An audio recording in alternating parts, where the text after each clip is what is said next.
Hello, and welcome to Nutrition Unfiltered, a podcast where science meets sass. I am Christy Maloney, registered dietitian and eating disorder specialist. This is a place where we talk nutrition, ask the hard questions, and have some fun along the way. I'm so glad you're here. Hello, and welcome back to Nutrition Unfiltered. So today, we are about a week out from Thanksgiving. I really wanted to talk about how to survive Thanksgiving if you're someone who is dealing with an eating disorder, who's approaching eating disorder recovery, or who just has a general, really intense relationship with food and is dreading such a food-centric holiday. So, when we think about going into Thanksgiving, some of the things that I hear consistently from my clients that they don't know how to approach the day, right? The day prior to the actual Thanksgiving meal, or how to actually approach the meal itself. A lot of times I hear from clients that they're specifically anxious about their families making comments about their bodies or their food, and just feeling a general anxiety about this particular holiday. So, today I'm going to talk through some of those different things and give what I consider to be some helpful ways to navigate this. One thing that I will say is that Thanksgiving can be a binge trigger when combined with not eating all day, with people making food comments, that kind of thing. One reason for that is that a lot of times people will quote unquote fast to save room for Thanksgiving dinner. So I hear a lot of times people saying, "Oh, well, if we're gonna, have family dinner at 3 or 4 p.m., I'm just not going to eat all day, or I'm going to have breakfast and then just wait to have the meal then." I think that this is a really not great way to approach things because, one, it really kind of emulates the restrict binge cycle of not eating enough to save up for eating a volume that maybe doesn't feel so good to you. And then, it places so much emphasis on, I'm going to eat a large portion of food, and that can really start to feel out of control. So, we want to avoid that. So, the first thing that I would say you want to do is make sure you're still eating throughout the day. You do not need to save up calories. When I'm chatting through this with my clients, we talk about, okay, well, you're still going to have regular breakfast. If you're having Thanksgiving lunch, you would still have a regular dinner. If you're having Thanksgiving dinner, you would still have a regular lunch. Or if you're a family that maybe eats in that, I call it weird 2 to 4 time frame, which is not, a normal time for a meal. You really kind of want to think about making sure that you're eating every 3 to 4 hours before and after the meal. So, for example, if you get up at 8 and you have breakfast and you're going to have, your Thanksgiving meal at 3 p.m., you still need to eat something between 11:30 and 12. You want to have those consistent meals throughout the day. And then even after Thanksgiving dinner, say you eat at 3 again, you're probably going to want to have something else later in the day. And that's perfectly fine and normal. But you really want to think of it from the perspective of, I'm not saving up my calories. I'm not saving room. It is a meal. It is a special meal, that has a lot of tradition, generally has a lot of traditions. You're with family, there's that time together, which can be good or bad, let's be honest. But, you want to think of it as much as possible as this is another meal of foods that you hopefully enjoy. And that's it, it's just another meal. So, when you're thinking about how you approach the meal itself, particularly for people that are struggling with eating disorders or are working toward eating disorder recovery, the thought of seeing the food, right, the spread, feels overwhelming. Sometimes I hear from clients that it feels that they've already eaten all of the food, or they feel this anxiety that they're going to eat all the food, or just almost sort of a blackout of, I see all this in front of me, I don't know what to do with this or how to approach it, or how do I know what to serve myself and how much of each thing do I serve myself. So I would say this, right? You're generally going to think of it as, you need some protein, you need some carb, you need some fats, you need some produce, right? And those things are all very easy to get at this meal. We talk all the time about food neutrality and how A protein is a protein and a carb is a carb, and none of it is good or bad or moral. It's just food. And this meal is the same way. So if you happen to enjoy turkey, right? Like that's your protein. And if you enjoy stuffing, well, that's a carb. And if you like green bean casserole, that's some carb and fat and protein. And all of those things are okay. It goes a long way to think about the meal in terms of, am I getting all of the different components that I would have at a regular meal? Are all of those things represented? Are they represented in portions that are close to what I would normally have? And are they things that I like? That's one really kind of like way to view it as a template of how to get through the meal. Another question that I get all the time is, what happens if my family makes a comment, right, about my food, or about my body, even? A lot of times I hear from people that they might have family that makes comments on their plate, like, "Oh, wow, you're eating a lot," or, "Oh, wow, is that all you're eating?" Or even making comments on their own plates that might be triggering. So, for example, that could be, them starting to eat and saying, "Wow, I'm really glad I didn't eat all day so I could eat all of this," which is triggering if you then didn't restrict. Or they get to the end of meal and say, "Well, I'm not eating the rest of the day or tomorrow to make up for it." Those situations can be super triggering. So be it comments about yourself or be it comments about, what they're having. The ways that I would offer to deal with this is, if somebody makes a comment about their own plate, right? Wow, this is so much food. I'm glad I didn't eat up until right now, or I'm not going to eat until tomorrow. I think one great way to handle this is to kind of try to bring it back to the present moment as much as you can. And if you feel like you want to say anything, a great thing to say would be, "Yeah, I'm really glad we're having this meal right now. I'm enjoying eating this with you." Or it could be, it's just one meal, right? Like you're maybe going to be hungry later, you're maybe going to be hungry tomorrow, but it's okay if you eat this and enjoy it. If you're feeling like you want to go that far, if you feel like you don't want to say anything, if someone's making that comment about themselves, it's perfectly okay for you to just kind of sit with that and remind yourself that eyes on your own plate. What somebody else does not need to impact what you do. Even though I know that's really hard, you still got to look out for taking care of yourself, nourishing yourself, whether or not other people around you are doing the same. So I think then it becomes a little different if somebody makes a comment on your plate, either you're eating too much or, oh my gosh, that's all you're eating. Um, I would say that you could approach it in a couple of different ways. One would be, yes, this is exactly what I want right now, and change the subject, change it to, did you see the football game? Or what did you think about, I don't know, cousin Eddie's story from college, or whatever thing? It doesn't really matter. Just change the subject, and move on from what it is you're actually eating. If you feel like you want to be a little bit sassy, which for me is a great route to go, you can say something to the effect of, "Yeah, what of it? Is there a problem with what I'm eating?" A spicy response might cause a little bit of Thanksgiving angst or discomfort there at the table. And I'm not opposed to it, because sometimes I think that people really don't understand how they've overstepped boundaries in that situation until they're called out a little bit.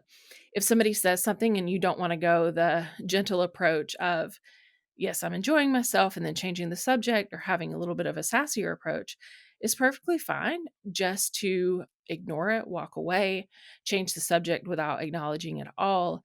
All of those things are completely permissible. And if that bothers somebody, that's not your problem.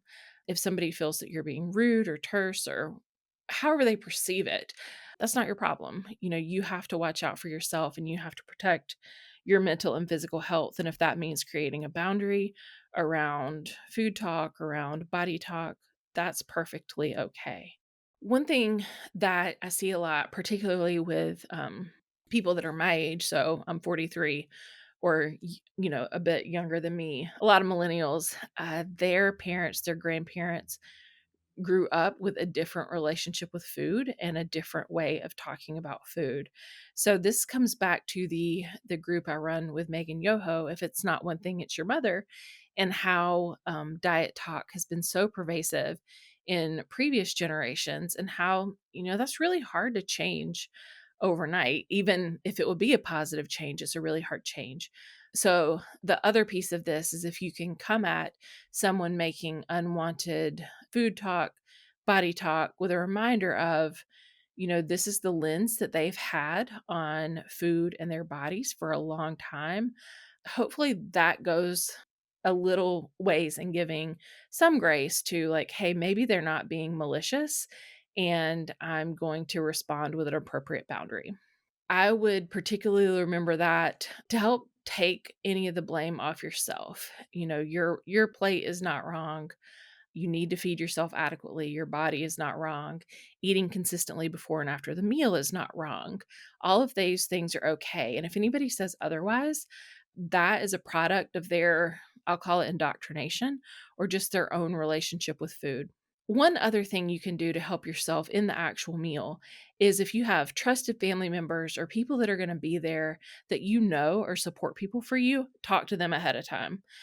These can be people, it could be a mom or an aunt or a cousin or an uncle or a grandparent. It doesn't matter. Whoever you find supportive that could help support you if the situation becomes uncomfortable for you, let them know. You could even talk about things that you might find triggering, have them help you if somebody starts making diet talk or starts making body comments, to help you, especially if that feels overwhelming for you to deal with, redirect the conversation or kind of intercede on your behalf.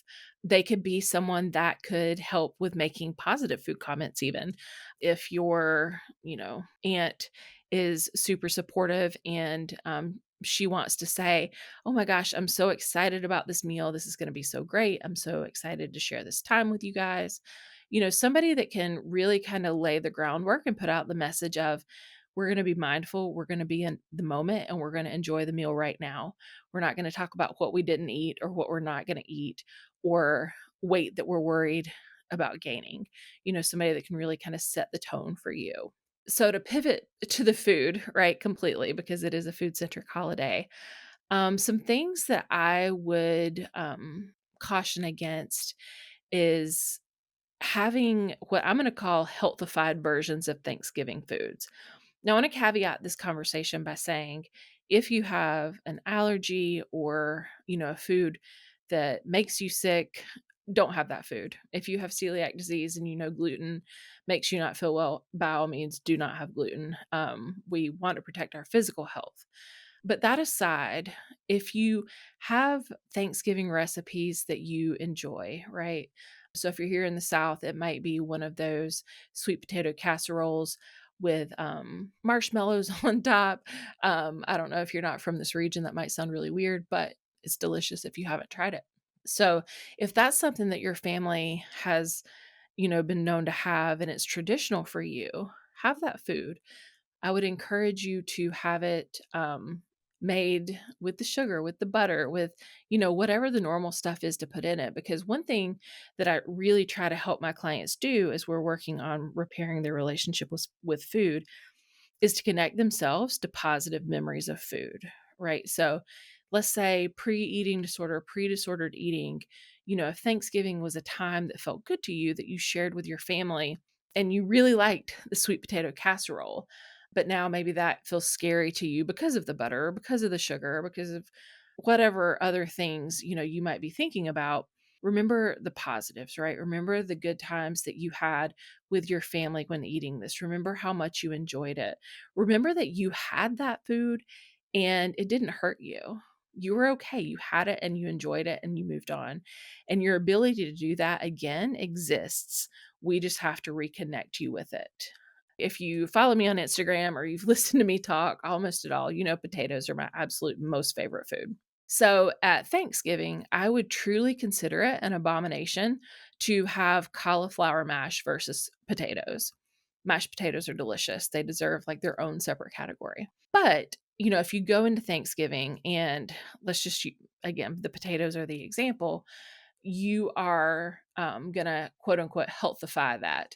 One, it's not gonna taste good, right? Cauliflower is good, but cauliflower is not potatoes. It's gonna leave you feeling less than satisfied, right? Because it's not as good. It's not like the thing that you actually want. And that can actually be a binge trigger. So many times I talk to people that are craving a specific food and they kind of eat around the food, right? So, one example, I'm going to dive off into a tangent here, but that I give is if somebody is really craving chocolate cake and they don't want to quote unquote give in to the chocolate cake. So they might eat a piece of fruit or they might eat graham crackers or they might eat chocolate pudding. They eat all of these different things and then eventually they get to the chocolate cake and they still eat it, right? So, if we think about avoiding the food you actually want as a binge trigger, it would actually be more advantageous just to go ahead and have the chocolate cake instead of having all the things, including the chocolate cake, which then is going to give you feelings of shame because that's going to feel like, or maybe have been a binge. So, in order to apply this right to our mashed potatoes at Thanksgiving, is the same thing.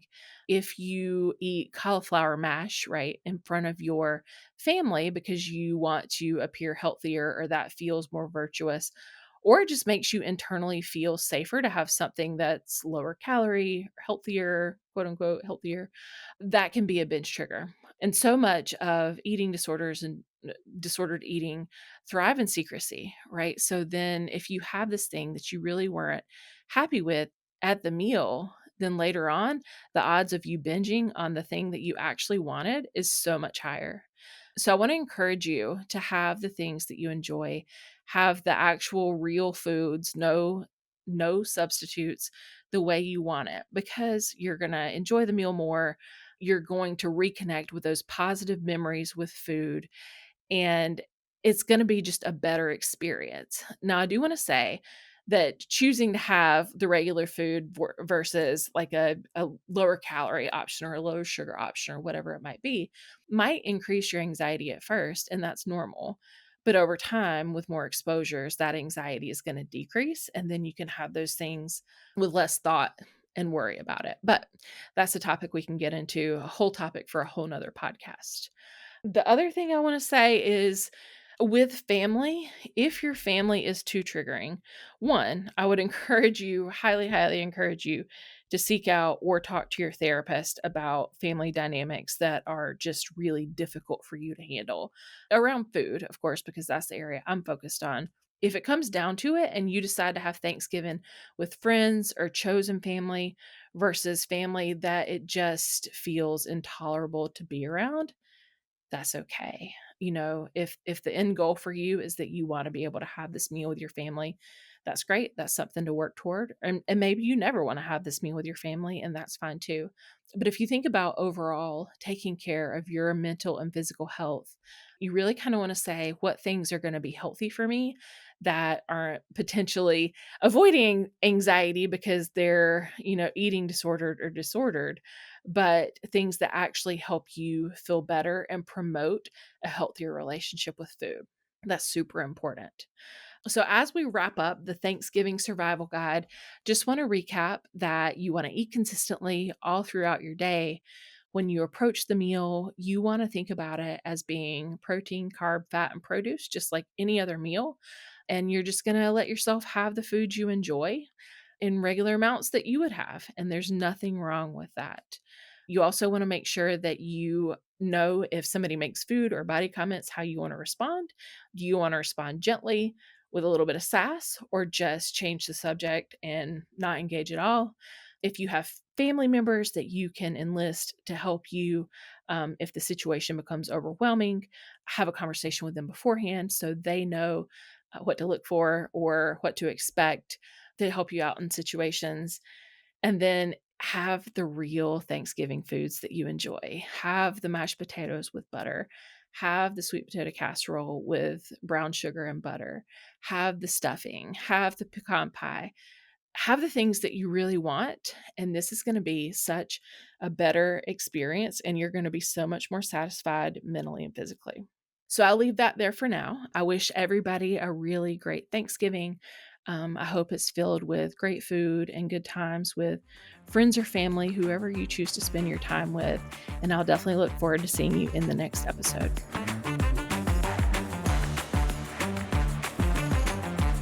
Thank you for joining me today on Nutrition Unfiltered. If you enjoyed today's episode, please share with others that might enjoy it as well. You can follow me on Instagram at eatingdisorder.dietitian. Thanks for getting sassy with me.